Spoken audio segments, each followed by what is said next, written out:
Welcome to the Slop Farm. Enjoy the video. You begin by opening the app you'll use to share, Maps, WhatsApp, or Messenger. Then pick the contact or chat. Tap Share Location to start the flow. Choose Live Location when prompted. Make sure you've allowed precise location and background location so sharing persists. Once you select Live Location, choose the duration option and set it for 24 hours. You're initiating a continuous feed, not a static pin, so accuracy and permissions matter for uninterrupted tracking.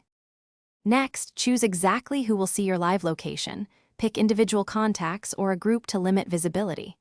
Then set the duration to 24 hours. If the app shows presets, pick 24 hours. If it requires custom input, enter 24:00. Confirm the sharing permission prompt so the app can run in the background. Once you tap Start or Share, the app will broadcast your moving location for the whole day. Make sure you have adequate battery and data before proceeding. To finish, verify that the recipient can view your live dot or continuous updates. Ask them to confirm on their end.